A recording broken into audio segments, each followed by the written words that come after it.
नमस्कार, एक बार फिर से मैं आप सभी के सामने उपस्थित हूँ बेहद महत्वपूर्ण टॉपिक के साथ। तो चलिए बात कर लेते हैं अब यहाँ पर बीएसएफ के बारे में।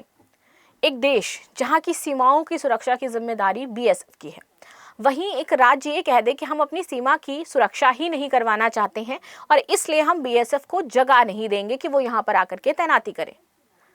उस राज्य के बारे में आपका क्या ख्याल है? क्या वो राज्य भारत के हित में है? क्या वो राज्य भारत देश की एकता के बारे में बात करता है, या वो राज्य भारत की सीमा सुरक्षा को समझ भी रहा है? ये राज्य हो जाता है पश्चिम बंगाल, जहां पर ममता दीदी की सरकार है और ममता दीदी का कहना था कि हम तो यहाँ पर बॉर्डर सिक्योरिटी फोर्स को नहीं आने देंगे। क्यों नहीं आने देंगी आप? घुसपैठ अगर होती है, आतंकी हमले होते हैं, तो उसकी जिम्मेदारी कौन है? आप अपनी राजनीति में इतनी अंधी हो गई हैं, पॉलिटिक्स में इतनी पागल हो गई हैं, क्या आप देश की सुरक्षा के बारे में नहीं समझ पा रही हैं? क्या आप देश के बारे में नहीं जानती हैं? तो फाइनली अब ये मुद्दा जब इतना ज्यादा लाइमलाइट होता है, तो यहाँ पर बंगाल सरकार कहती है कि ठीक है, हम आपको इजाजत दे रहे हैं कि आप हमारी सीमाओं की रक्षा करिए।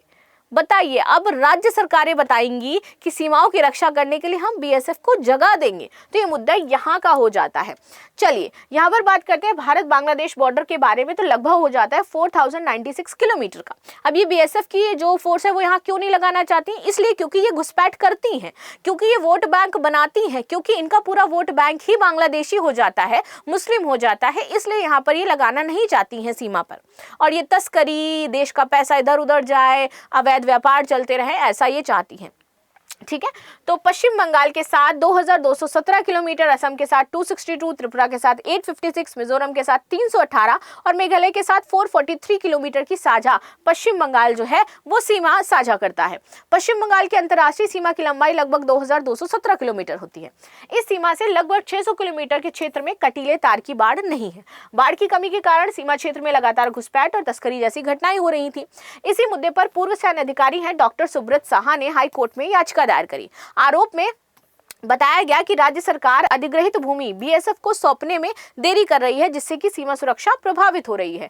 अब हाई कोर्ट का आदेश, तो कोलकाता हाई कोर्ट की खंडपीठ है, मुख्य न्यायाधीश सुजय पाल और न्यायाधीश पार्थ, इन्होंने 31 मार्च 2026 तक राज्य सरकार को बीएसएफ को बाढ़ लगाने के लिए आवश्यक भूमि सौंपनी होगी, ये बात कही है। जिन जमीनों के लिए राज्य मंत्रिमंडल को मंजूरी नहीं मिलती है, वहां राष्ट्रीय सुरक्षा के हित में तत्काल भूमि का अधिग्रहण कर लिया जाएगा। चाहे मंजूरी दो तुम, चाहे ना दो, लेकिन देश की सुरक्षा सर्वोपरि हो जाती है। राज्य और केंद्र सरकार दोनों पक्ष हलफनामा दाखिल करेंगे, जिससे कि भूमि हस्तांतरण और सामाजिक प्रभाव पर विस्तारित से वर्णन किया जाए और मामले की अगली सुनवाई 2 अप्रैल को होगी। सुनवाई में उठाए गए प्रश्न ये थे कि राष्ट्रीय सुरक्षा का मामला है, इसके बावजूद आपकी राजनीति इतनी जरूरी है कि आप इसको ताक पे रख करके यहाँ पर बाढ़ लगाने नहीं दे रही है। ठीक है, आवश्यकता पड़ने पर भूमि ग्रहण अधिनियम की धारा 40 का प्रयोग क्यों नहीं किया गया? कोर्ट ने कहा कि अंतर्राष्ट्रीय सीमा में भागीदार होने के बावजूद राज्य की निष्क्रियता अत्यंत चिंताजनक थी। केंद्र सरकार की स्थिति, तो केंद्र सरकार ने सीमावर्ती क्षेत्र में भूमि अधिग्रहण के लिए पहले ही करीब 180 किलोमीटर हिस्से की धनराशि दे दी है, फिर भी यहाँ पर भूमि हस्तांतरित राज्य के द्वारा नहीं की गई।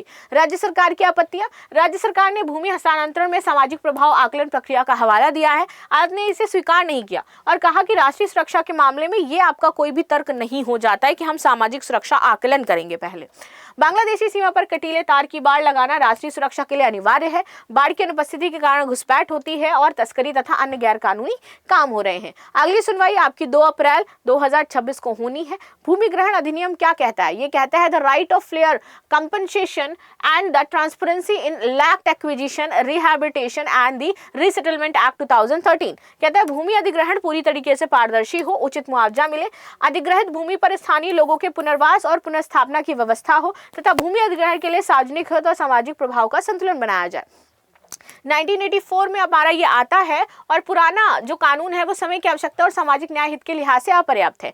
2013 का अधिनियम इस पुराने कानून की जगह आया है और इसमें मालिकों के अधिकार, मुआवजा और पारदर्शिता पर जोर दिया गया है। अधिनियम के मुख्य प्रावधान है कि उचित मुआवजा मिलेगा जिनका भूमि अधिग्रहण किया जाएगा, सामाजिक प्रभाव का आकलन होगा, कितनी हानि हो रही है समाज में, पुनर्वास और पुनर्स्थापना, जो लोग उस जगह पर आ रहे होंगे उनको नई जगह दी जाएगी रहने के लिए, नया रोजगार दिला जाएगा। अधिकारियों की जिम्मेदारी और प्रक्रिया होगी कि ये सारी प्रक्रिया को वो देखे। भूमि ग्रहण अधिनियम की धारा 40 ये कहती है कि अगर आपदा प्रबंधन, सीमा सुरक्षा और राष्ट्रीय सुरक्षा का बात है तो वहां पर इस धारा का उपयोग करके राज्य और केंद्र सामाजिक प्रक्रियाओं में देरी के बावजूद भूमि अधिग्रहण कर सकते हैं। तो ये मुद्दा भूमि अधिग्रहण से ना होकर के राष्ट्रीय सुरक्षा का था और इसीलिए सरकार ने ये कदम उठाए हैं। लास्ट में आपके लिए क्वेश्चन है, इसका आंसर जरूर दीजिएगा। मिलते हैं नेक्स्ट क्लास में, तब तक के लिए धन्यवाद। लाइक शेयर सब्सक्राइब करना बिल्कुल भी ना भूलें and thank you so much.